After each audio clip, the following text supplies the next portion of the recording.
On December 9th, 2001, a mother in Riverside, Oregon told her 3 children she was going Christmas shopping. She was never seen again. She was 38 years old. She drove a green 1995 Pontiac minivan with a personalized plate that read, "Rocking On." She had a lotus flower tattooed on her foot. She had scars on her wrists. And somewhere between her front door and a Kmart in Vancouver, Washington, Rachel Quinn vanished. Now, here is what made this case impossible. The van never showed up. Not in a ravine, not in a river, not in a salvage yard.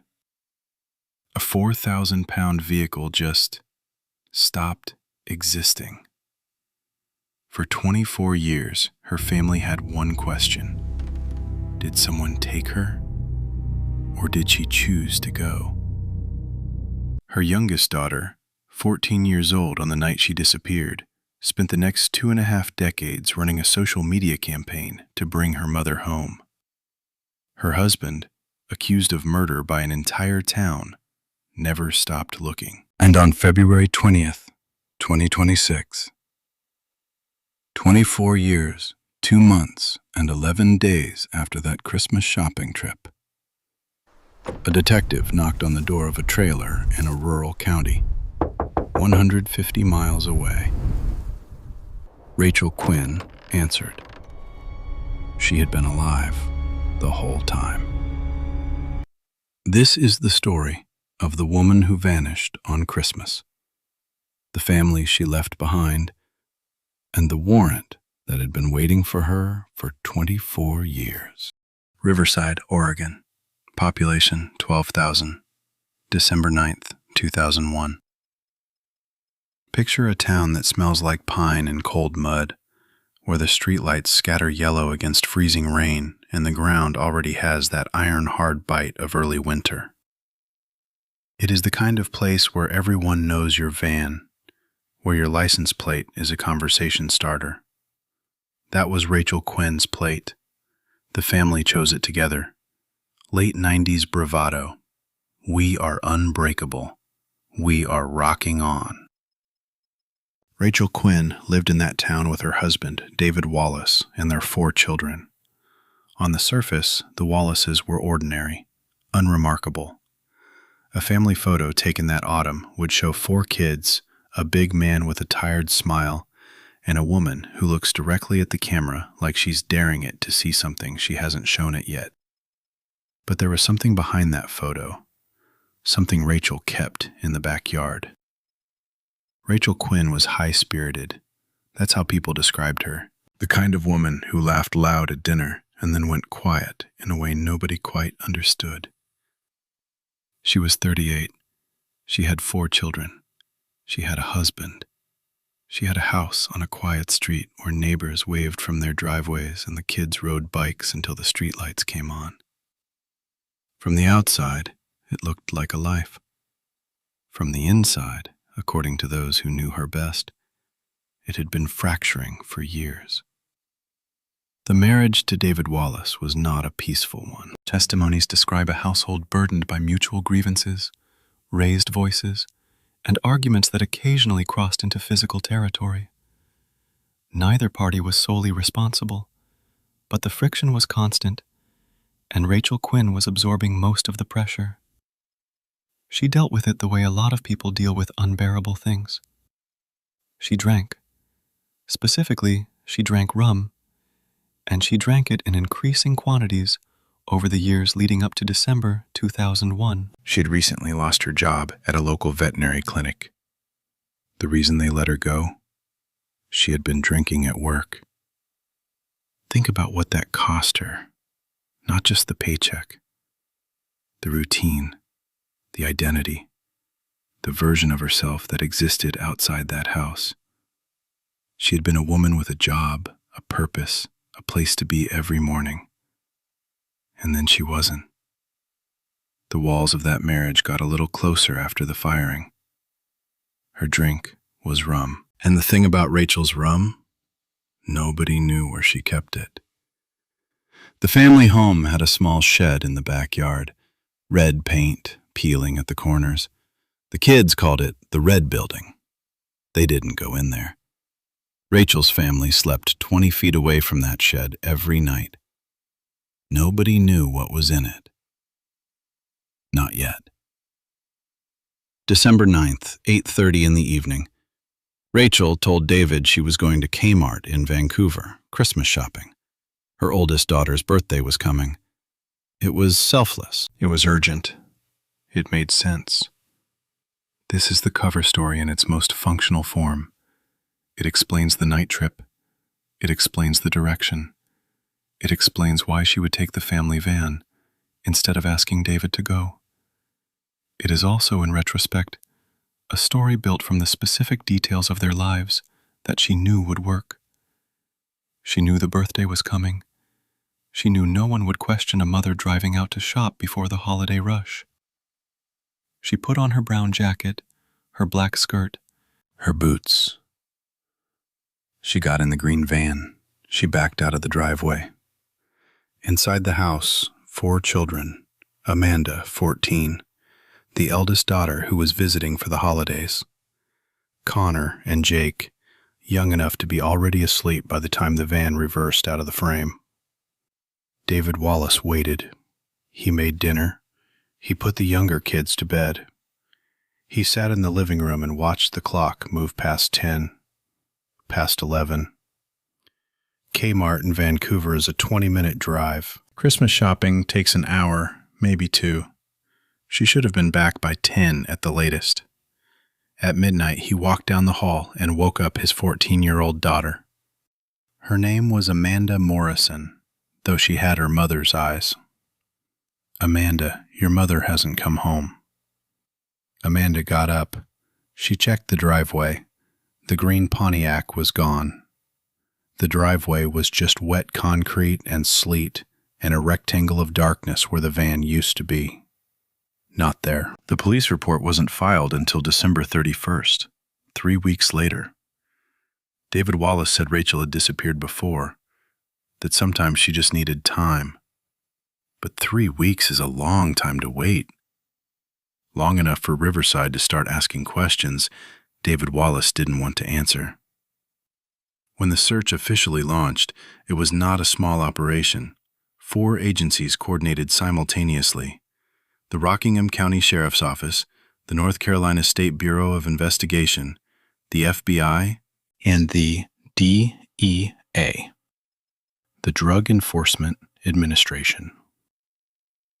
In a missing persons case involving a 38-year-old mother who went Christmas shopping, the DEA's involvement tells you exactly how investigators were thinking in the early days. They were not ruling out organized crime. They were not ruling out trafficking. They were exploring the possibility that Rachel Quinn had been taken by people with very specific reasons to make a person vanish completely. It was the worst case scenario, and in those first weeks, it was the most rational explanation available. The search focused on the transit corridor between Riverside and Vancouver, 20 miles of highway that crossed rivers, skirted ravines, and carved through patches of dense forest that could swallow a large vehicle whole. Divers went into the iced-over waterways. Ground teams walked the ravines. Dogs worked the tree lines for days. They found nothing. No van, no Rachel, no trace. The total disappearance of a 4,000-pound vehicle is exceedingly rare in missing persons cases. Investigators noted it in their reports, marked it as troubling and unusual, filed it away, and kept searching. Within weeks, the town had made up its mind. David Wallace had killed his wife. He had hidden the van. He had staged a disappearance. David Wallace said nothing. He kept his children in the house they'd shared with Rachel. He kept Christmas on hold. He waited. And 14-year-old Amanda Morrison, she went looking. You now know that Rachel Quinn vanished. You know her family waited. You know the town blamed her husband. But here's what none of them knew. There was a date, a court date, 18 days before she disappeared, and a document that would change everything about what Christmas shopping really meant. The FBI categorized the Rachel Quinn case as troubling and unusual. Troubling because no vehicle was ever recovered. Unusual because Rachel had left no trace of foul play. No blood, no struggle, no final phone call. Just a woman, and a van, and a dark December highway. The case went cold by spring of 2002. For years, it surfaced in national missing persons databases, on the evening news around Christmas time, in the annual Still Missing roundups that local papers run when they have nothing better to fill the space. Each mention was a small resurrection, a few days of tips, most of them useless, a renewed round of searches that turned up nothing new. Then silence again, until the next anniversary. David Wallace lived under that cloud. His name was synonymous with the disappearance. When his children enrolled in school, teachers knew. When he applied for work, people knew. He bore it without complaint. Amanda Morrison, now a young woman, started a social media page, Bring Rachel Quinn Home. She ran it every day. She answered every message. She followed every lead. The page became more than a search. It became a document of a family's grief in real time. Amanda posted on her mother's birthday. She posted on her own birthday. She posted on December 9th every year without fail. She posted on the anniversaries of milestones her mother had missed. High school graduation, her first apartment, the day she got her own driver's license, and thought about the woman who had driven away 20 years earlier. The page also pulled in other families, other children of the missing, other husbands and wives and siblings who were doing the same thing in different corners of the internet, maintaining the digital flame for someone who had disappeared into the silence. In 2020, on the 20-year anniversary of the disappearance, the Rockingham County Sheriff's Office issued a formal, renewed public appeal. That appeal did not come from nothing. It came from the sustained pressure of Amanda's campaign, a living, breathing social media presence that reminded the county every single year that this case was not closed. And then, in 2018, she went on a true crime podcast called The Vanished and talked about her mother for the first time in detail.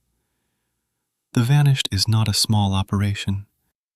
The podcast has an established audience of hundreds of thousands of listeners who are, by definition, the most attentive audience a missing persons case can find. True crime listeners are the people who read every comment section, who cross-reference every detail, who email tips to sheriff offices at 2 a.m. because something didn't add up. Amanda sat down with the host and talked for the length of a full episode. She talked about the house, the silence at Christmas, her father's grief, and she talked about the red building.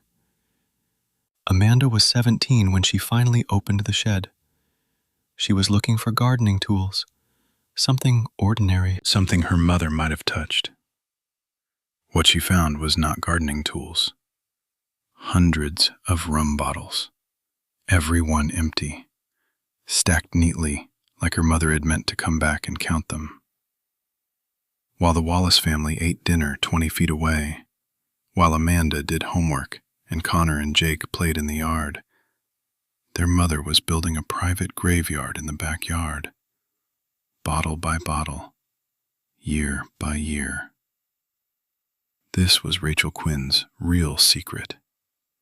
Not an affair, not a second life, just a woman drowning in plain sight, surrounded by the people who loved her, completely alone.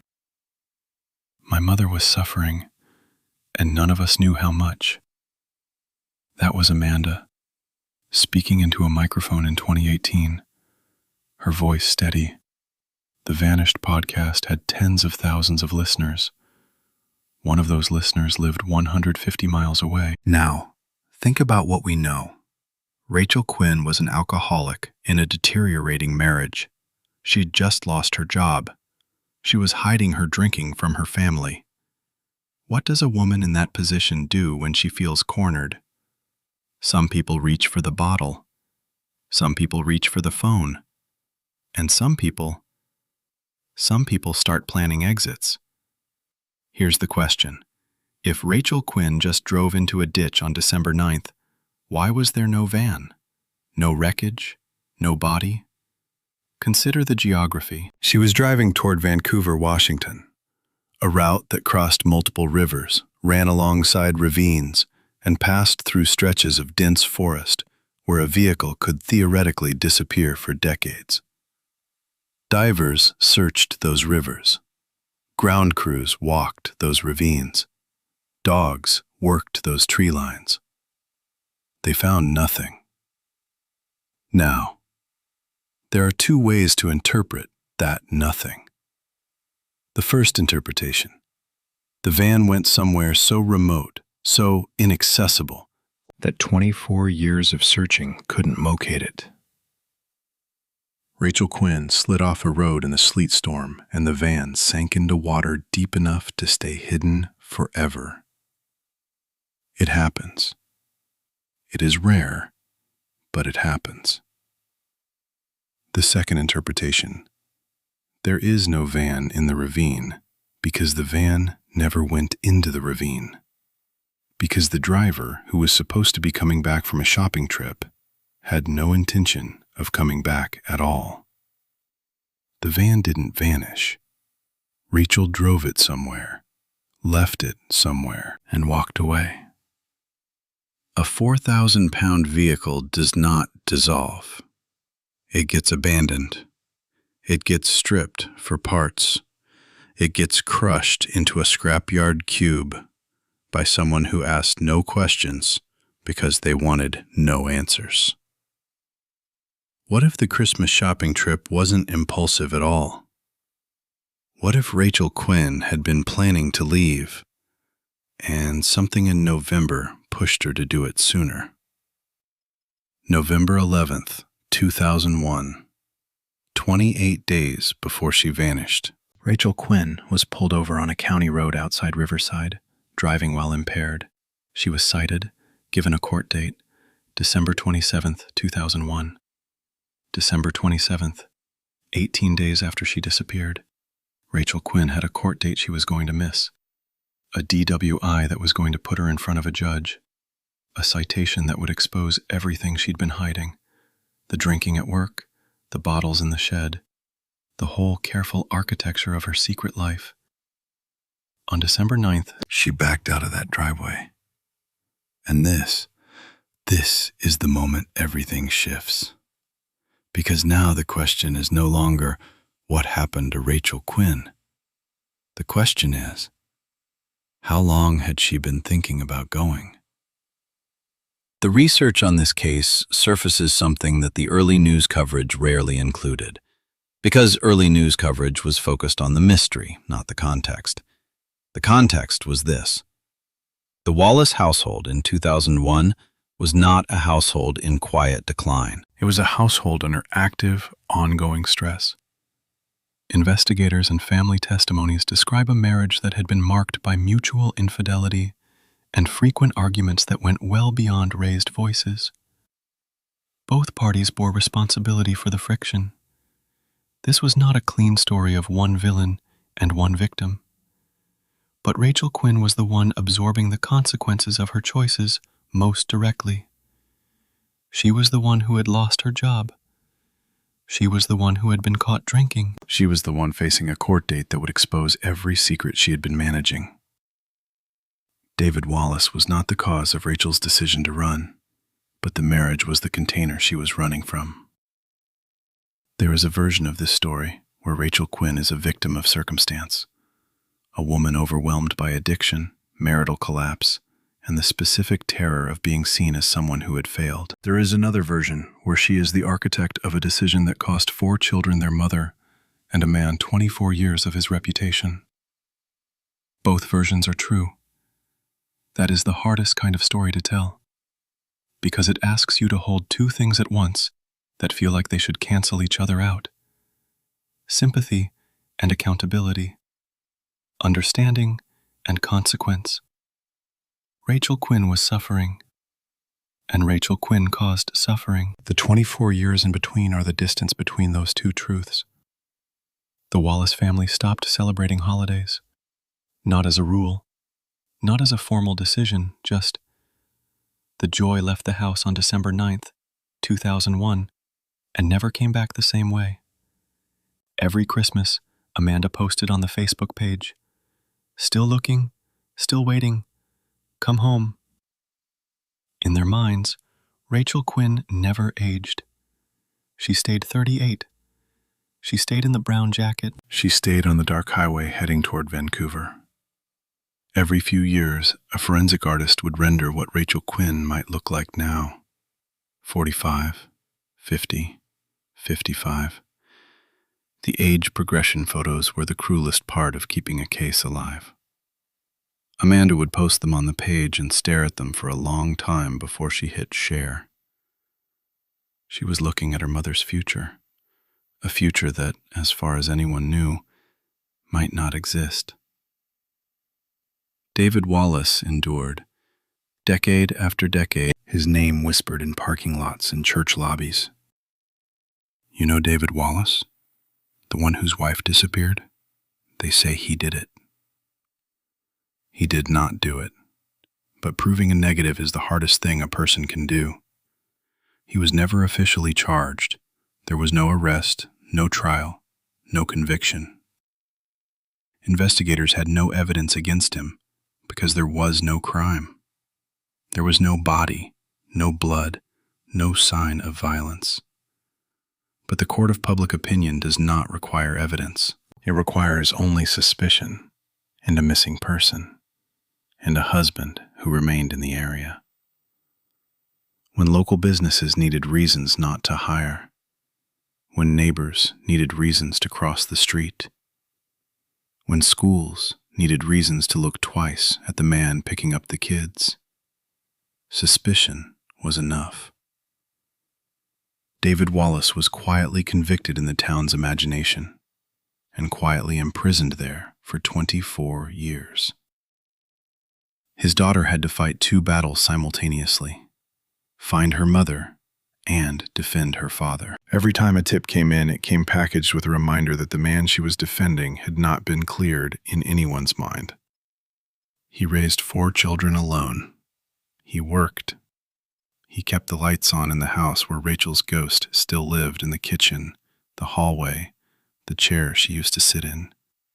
He never moved that chair. 24 years, the same chair, in the same spot. Because the day you move it is the day you admit she's not coming back. Connor and Jake Allen, Rachel's sons, grew up, married, had children of their own. They held their mother's memory lightly, the way you hold something you're afraid to break.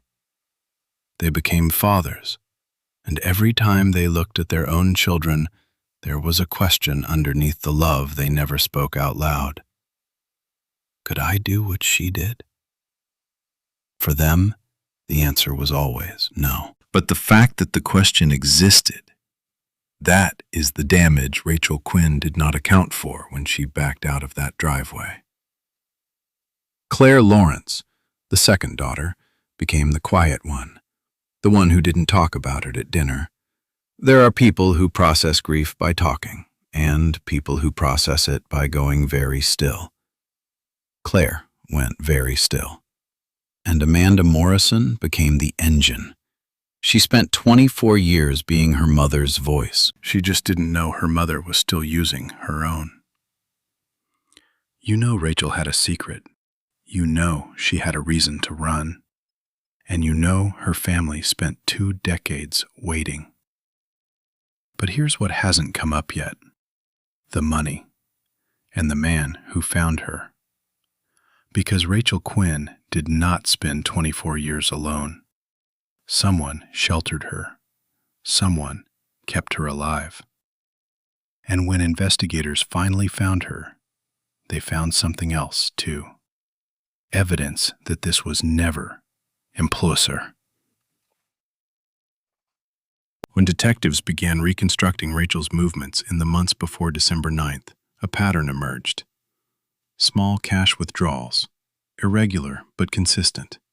$20 here, $40 there, spread over weeks. Not a shopping budget, not household money, a runway fund. When you are building an exit, you don't take a lump sum. A lump sum gets noticed. A lump sum gets asked about over dinner. You take a little at a time. You tuck it somewhere. You add to it slowly, the way you would a prayer. This was not a woman who snapped. This was a woman who planned. She knew the DWI court date was coming. She knew December 27th was the deadline. She had 11 weeks between that November citation and the day she had to appear before a judge. 11 weeks to decide whether to face it or to run. She chose the second option. But she chose it carefully, methodically, and well in advance. Rachel Quinn had not simply snapped one December night and driven into the dark. She had been building toward this, quietly, methodically. The Christmas shopping story, the selfless mother braving icy roads for her daughter's birthday, was the cover. The trip to Vancouver was always supposed to be a one-way road. She was rocking on. She just wasn't taking her family with her. By 2024, the Rockingham County Sheriff's Office had transferred the Rachel Quinn case into the National Database Infrastructure. Cold cases from the early 2000s being digitized, cross-referenced. The detective on the review was named Sergeant A. Disher. Disher had been living with this case the way cold case detectives live with all their ghosts. Not obsessively, but persistently. A name that comes up in the review queue and never fully leaves. But here is the thing about the modern database era. It is patient in a way that human investigators cannot afford to be. A detective gets reassigned. A detective retires. A detective moves on. The database does not retire. It does not move on. It just keeps every record exactly where it was left, and it waits for a match. Rachel Quinn had managed to stay off the grid for a remarkable 24 years. No credit cards, no social media, no formal paper trail. More specifically, no Social Security activity. For 24 years, there was no tax return, no payroll record, no benefit claim filed under her name and number. She had essentially ceased to exist in the administrative architecture of the United States. That level of invisibility doesn't happen by accident. It requires either total cash dependence or total reliance on someone else. In Rachel Quinn's case, it was both. But she was still a living person, and living people, eventually, brush up against the state. The working theory is that Randy Johnson's death in 2025 triggered it. Death creates paperwork. A death certificate requires names, property changes hands, utility accounts transfer or close, insurance policies get filed. Somewhere in that administrative cascade following Edward Bauer's death, Rachel Quinn's legal name surfaced in a county record, a record that fed into a state system connected to the national database. One record. That is all it took. On February 19th, 2026, a ping. Sergeant Disher saw the alert. He cross-referenced the identifiers. He confirmed the match within hours. Then he did what cold case detectives do when they finally have a location. He called the sheriff's office in Robeson County. He requested a wellness check at an address in St. Paul's, North Carolina. Local officers were dispatched. From the moment they arrived at the residence, confirmation of Rachel Quinn's identity took approximately 10 minutes. Within 48 hours of that database ping, Sergeant Disher and his partner, Detective C. Worley, were in a car heading south. She was alive. She was in a rural county 150 miles south of Riverside. She had been there for 12 years. 12 years living close enough that on a clear day, if you stood on the right hill, you might almost see the county where her children grew up, asking about her.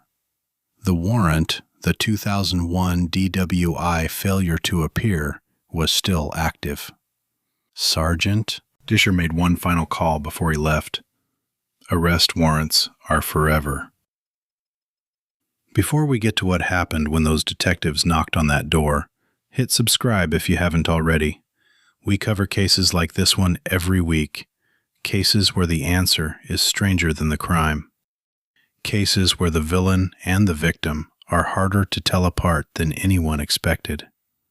Subscribe, turn on notifications, and stay with me. Because what Rachel Quinn said to those detectives, in her own words, is going to hit different than anything you've so far. This is what Rachel Quinn's 24 years looked like. After December 9th, she drove east, then south. She spent years moving. No credit cards, no social media, no forwarding address. She paid for things in cash, the same way she had been stockpiling it in the weeks before she left. She had planned for the first chapter of her disappearance. She had not planned for chapter 24. The early years were the hardest, moving from place to place, finding work that paid under the table, the kind that asks no questions because it answers none either. She was 38 when she left. She was drifting through her 40s trying to become a person without a history. The green Pontiac, the rocking on van, did not survive long. The working hypothesis among investigators is that Rachel either sold it for cash to a scrap dealer or simply abandoned it somewhere that it was eventually towed and destroyed. Without knowing the vehicle connected to a missing persons case, no one would have flagged it. It would have been crushed into a cube, melted down, and turned into something else entirely. The family's symbol of resilience, recycled into anonymity. Sometime not long after leaving, she met a man named Edward Bauer. The research document describes him as a truck driver. Think about what that means for someone who needed to disappear. A truck driver moves, constantly. A truck driver's life is built around being somewhere different every week, checking in through weigh stations and fuel receipts and delivery manifests that belong to the company, not to the person riding along. Rachel Quinn spent years living in that truck, on the road, no fixed address, no utility bill, no lease, no paper trail that connected her name to a location. America is a big country when you are trying to stay small in it. Edward Bauer was a good Samaritan in the most literal sense. She was, in her own words, at her lowest point. He did not ask too many questions. He opened his cab door. He kind of built me back up. Edward was not a complicated man. He was the kind of person who feeds stray animals and fixes fences for neighbors and doesn't need to know your whole story to decide you deserve a warm place to sleep. He gave Rachel Quinn a second life. Not a glamorous one, not a rich one, but a quiet one, a survivable one. Eventually, approximately 12 years before she was found, they settled down. A mobile home in St. Paul's, North Carolina, Robeson County. A small town that is approximately 150 miles from where her children grew up. Not far enough to be in a different world. Far enough to be invisible in the same one. Rachel Quinn, the woman who was supposed to be dead in a ditch on a winter highway, became a woman with no name the state knew. She stayed inside. She kept to herself. She and Edward settled in, a trailer on a quiet road, faded siding, a kitchen table with peeling laminate, a television that ran all day and kept the silence from getting too loud. She did not go to the grocery store much. She did not look at telephone poles. Neighbors who were interviewed after her discovery described her as a quiet woman devoted to Johnson. None of them had any idea she was a high-profile missing person from a neighboring county. She was just the woman in the end unit, the one who waved but never stopped to talk. For 12 years, that trailer was her world. Edward went out. Edward did the errands. Edward was her buffer between Rachel Quinn and a country that still had her picture on file. Edward Bauer died in 2025. Rachel Quinn was alone again. For the first time since she ran.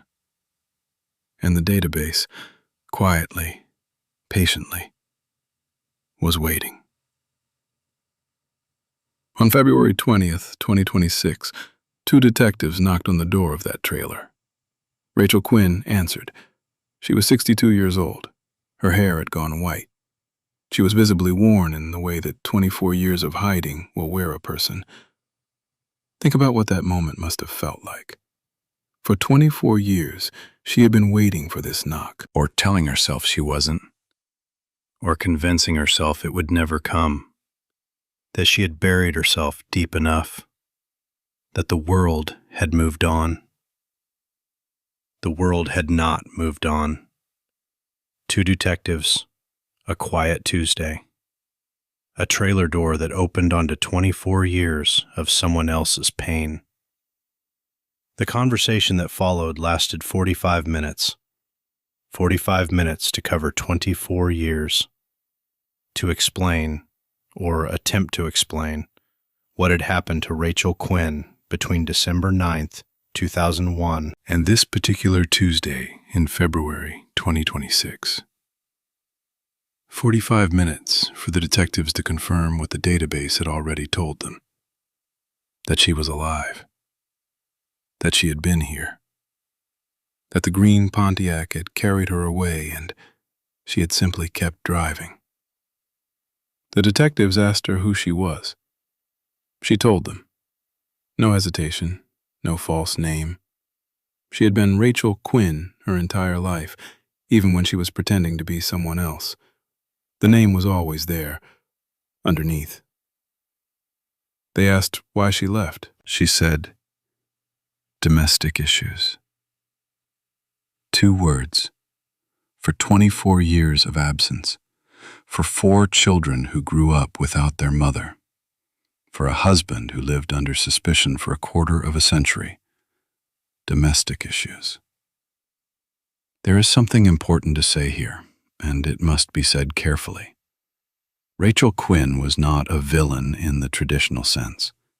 She was a woman who was suffering.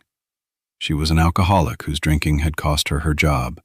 She was in a marriage that had become volatile. She was facing a court date that would expose everything she had been hiding. All of that is real. All of that matters. But none of it answers for 4 children who stopped celebrating Christmas. They asked how long she'd been in St. Paul's. 12 years, she said. They asked if she knew her family had been searching. She said she didn't know. She said she never saw the posters. She said she honestly believed she didn't matter. I honestly believed I didn't matter. This is the horror peak.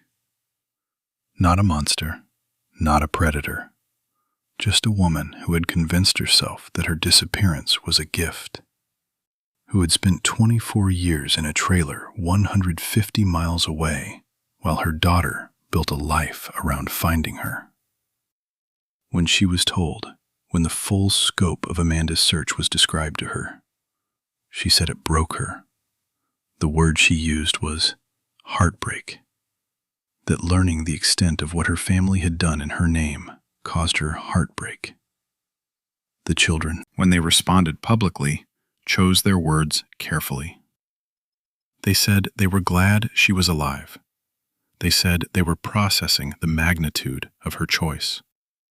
They said, specifically, that the personal details were not going to be dived into right now. 6 words from the sons. A whirlwind of emotions from Amanda. And silence from Claire. She said she never saw her own face on a pole. But when you spend 24 years hiding from the sun, you get very good at not looking at the light. In 2018, Amanda Morrison went on the Vanished podcast.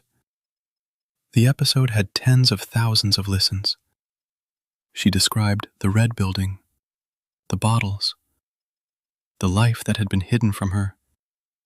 That episode was available on every smartphone and laptop in America, including in St. Paul's, North Carolina. Now, Rachel Quinn says she never heard it. She says she didn't have the internet much. She says Edward kept the news off because it upset her. Maybe that is true, but here is what is also true. And in 2016, Amanda put up a fresh round of posters. She canvassed gas stations within 200 miles. She drove those routes herself. She stopped at a gas station in a county that was 50 miles from Rachel's trailer. She taped a poster to the wall. Rachel Quinn's face. Missing. 2001. A gas station 50 miles away. That is a 40-minute drive. The kind of distance a person covers on a Tuesday afternoon when they need to pick up groceries or a prescription, or just need to feel like the walls aren't closing in. Did Rachel Quinn ever make that drive? Did she ever pull into that gas station? Did she ever look at that wall? Did she see her own daughter's handwriting on the tape at the corner of the poster, press it flat against the cinder block, smooth out the edges, and walk back to her car? The question this story cannot answer. Did she see it? On February 25th, 2026, 5 days after she was identified, Rachel Quinn was arrested. The charge?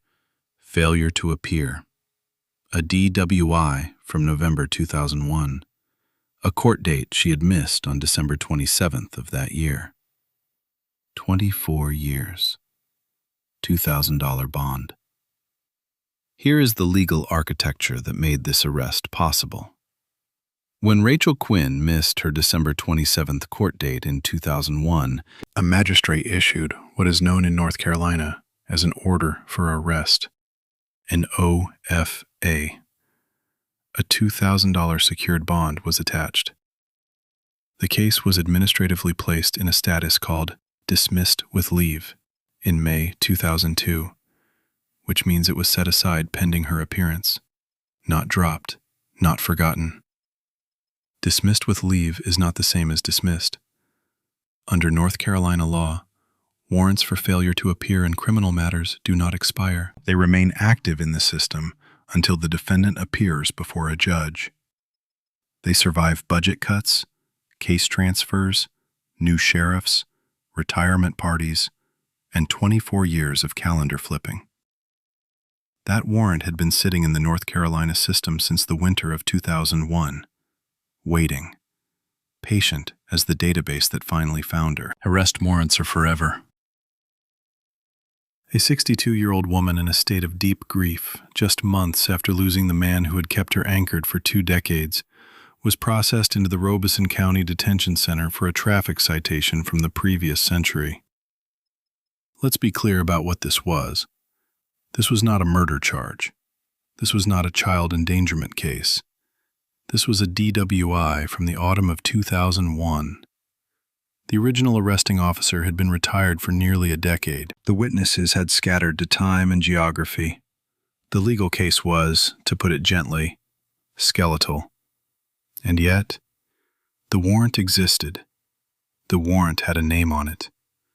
And the name on the warrant was the same name on the woman standing in the trailer doorway.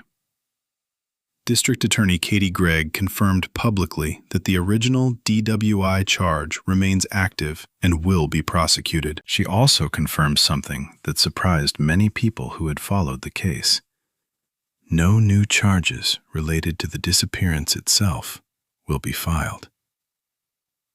In North Carolina, and in most of the United States, it is not a crime for an adult to voluntarily leave their life. You can walk out of your marriage. You can abandon your home. You can cease contact with your children. There is no law against choosing to vanish, provided you do not fake your death for financial gain or commit fraud in the process. Rachel Quinn committed no fraud. She filed no insurance claim. She declared no false death. She simply drove away and stopped answering to her name. Morally, devastating. Legally, not a crime. So the state did what the state does. It prosecuted what it could prosecute. The internet ignited. Half the comments said, "Good, justice doesn't expire." She abandoned 4 children and let her husband spend 24 years suspected of her murder. The least she owes the system is 1 court date. The other half said, she's already served 24 years, in a trailer, alone, without her children, without a birthday cake or a Christmas dinner or a single moment that belonged to her old life. Both sides had a point. Neither side had the full picture. Her court date was set for March 26th, 2026, in Rockingham County District Court. The original arresting officer retired. The witnesses scattered. The state wanted its pound of flesh from a 24-year-old traffic stop. Whether it could collect it was another question entirely. Within 48 hours of the arrest, the story was everywhere. People, The Guardian, NBC News, The Daily Mail. Every outlet that covers true crime and human interest stories simultaneously picked it up. The headline wrote itself in every newsroom. North Carolina mother found alive after 24 years. On Reddit, the case thread ran to thousands of comments in a single afternoon. The top post was a question. It said simply, "Who is the real victim here?" The answers split immediately into 2 camps and stayed that way. Camp 1. Rachel Quinn was a survivor of domestic abuse and addiction who made a desperate and catastrophically misguided choice. She suffered for it. She lost 24 years of her own life. She lost the man who kept her alive. She deserves compassion, not prosecution. Camp 2.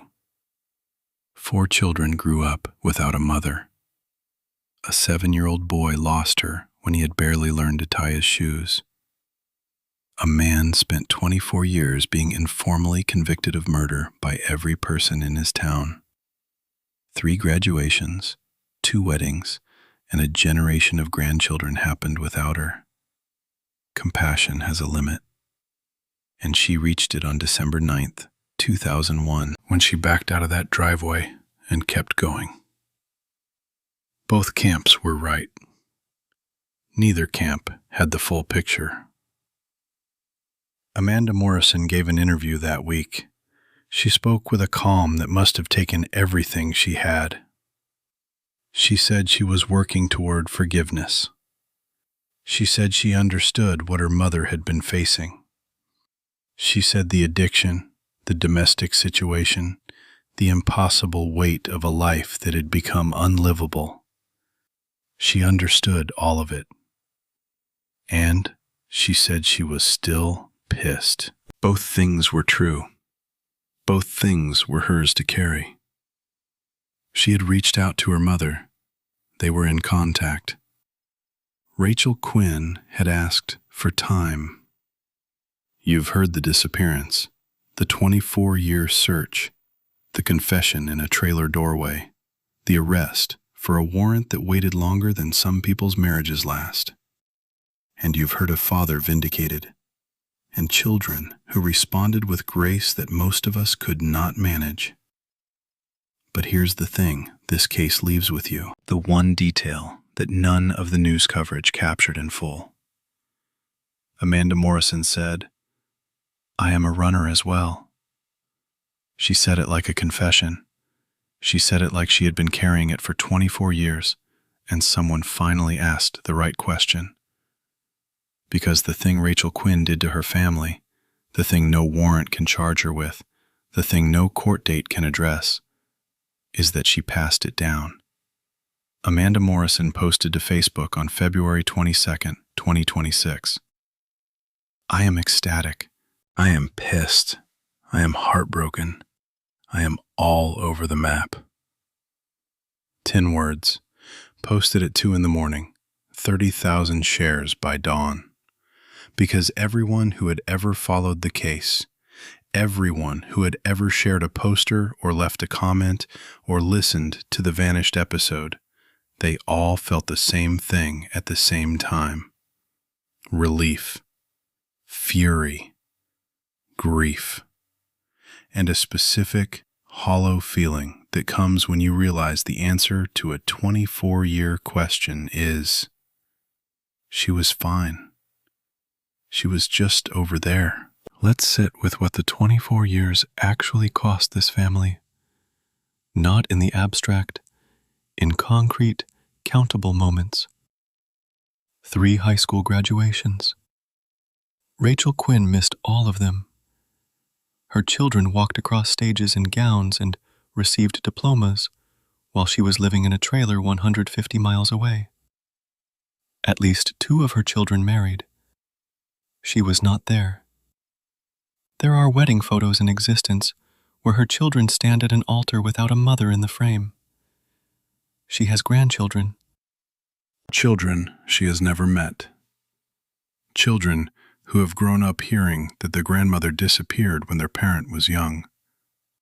Children who will now have to reconcile the story they were told with the reality of a woman who was simply over there. Her brother died while she was gone. A family funeral she did not attend. A sibling buried without her.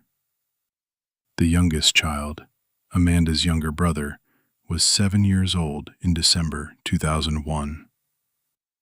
7. He lost his mother when he had barely formed coherent memories of her. He grew up in the space her absence created. He is a man now, shaped in ways neither he nor anyone else can fully measure, by the fact of her not being there. The eldest daughter was 19 in 2001, already living independently. She had the most formed memory of her mother, and spent 24 years watching that memory age progress in forensic artist renderings on a Facebook page. These are not abstract numbers. These are lives. These are mornings and school plays and hospital waiting rooms and late-night phone calls that never happened because the person who should have answered had decided she didn't matter. Her father, David Wallace, drove to the sheriff's office the day the news broke. He had endured 24 years of being the man who murdered his wife. He was vindicated by a database ping. No apology from the town. No retraction. No headline that said, "We were wrong." No one who had whispered his name in a church lobby knocked on his door. The town that had convicted him in its parking lots simply went quiet, as if the accusation had never been spoken. As if 24 years of suspicion could be dissolved by a single sheriff's press release. David Wallace said nothing about it publicly.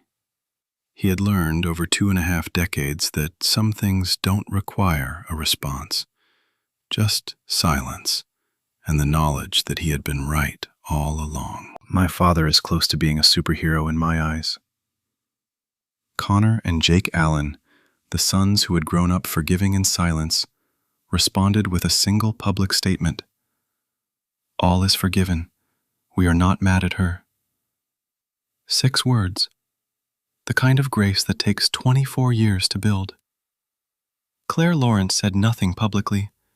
Some grief doesn't need an audience. We saw the green Pontiac reverse out of the driveway. The license plate caught the light.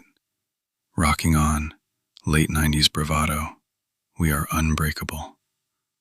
The family had been rocking on that plate for 24 years. Rachel had thrown it in a pile the moment she hit the highway. Amanda Morrison reached out to her mother after she was found. They are in contact. Rachel Quinn has asked that her exact location remain private. She is 62. She is in poor health from the weight of 24 years. She has just buried the man who kept her whole. She is described by those who have seen her as worn down by the sudden media attention, by the emotional gravity of a past that came back and found her in a trailer in a county most of America had never heard of. She has requested time. The case, as a forensic matter, is largely closed. There is one outstanding court date, and whatever sentence flows from a 24-year-old DWI charge. The sentence, if any, will likely be time served or a fine or a suspended term. The justice system will do what it can with what it has. But there is a different kind of reckoning that has no courtroom, no DA, no judge. It happens in phone calls, in text messages that take 3 hours to write and 30 seconds to send, in the silences that fall when two people who share a history sit across from each other and try to figure out what they still are to each other. Amanda Morrison and Rachel Quinn are in that process now. The research that followed this case ended on this observation, and it is worth quoting directly because it is the most precise summary of what this story ultimately means. While an individual may choose to walk away from their life, they can never fully walk away from the legal and emotional structures they leave behind. The database found her. The warrant found her. The children she left at midnight found her. Identity persists, even when you stop answering to it.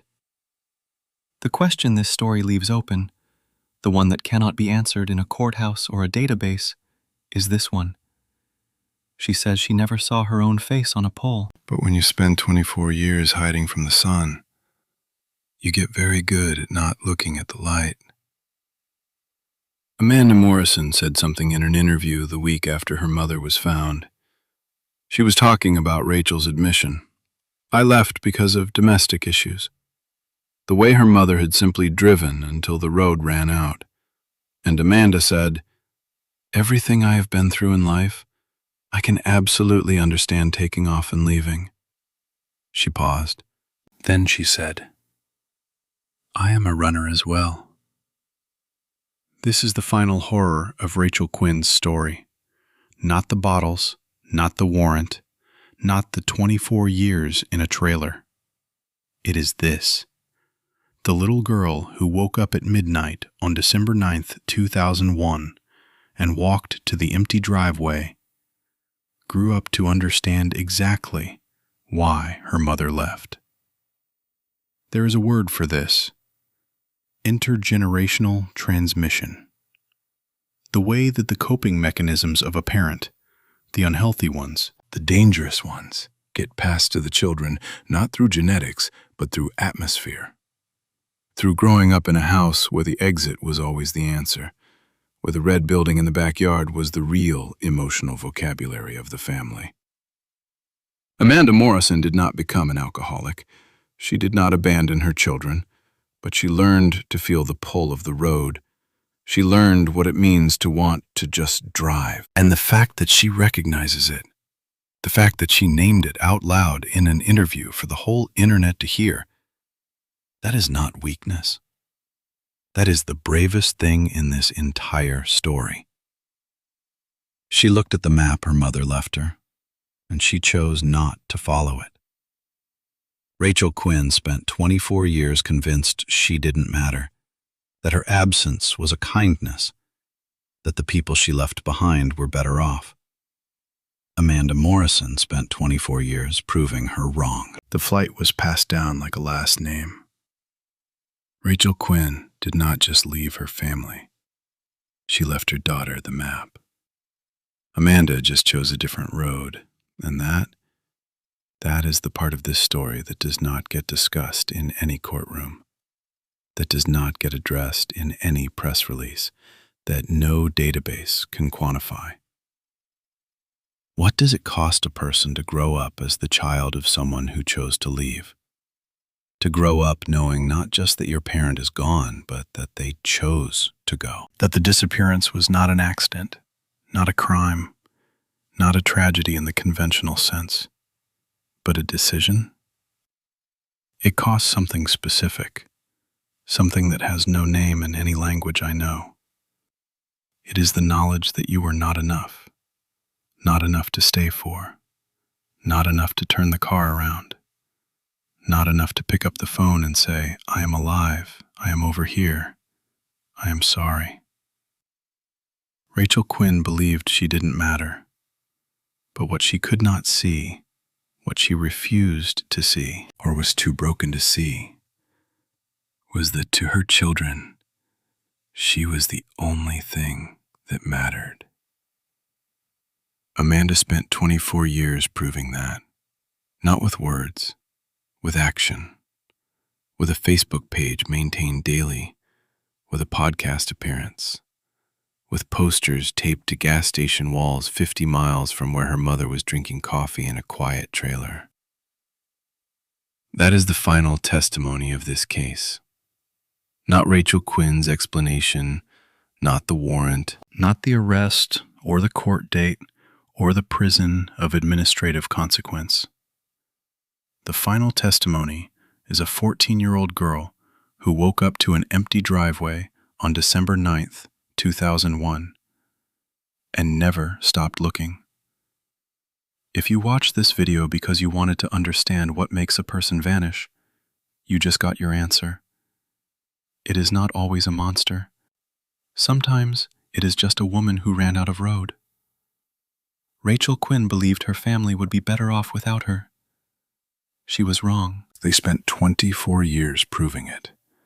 Every poster, every podcast episode, every Christmas they refused to let go of.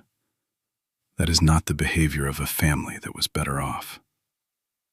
This channel exists for Amanda Morrison, for every child who ever taped a missing poster to a wall and drove home wondering if anyone would ever look at it, for every family who got silence back from the search and kept searching anyway. If this story moved you, share it. Not for the algorithm, for the record. So that cases like this one stay visible, stay talked about, stay alive, in the way that a Facebook page can keep something alive when the official investigation has gone cold. Hit subscribe, turn on notifications. We cover cases like this every week.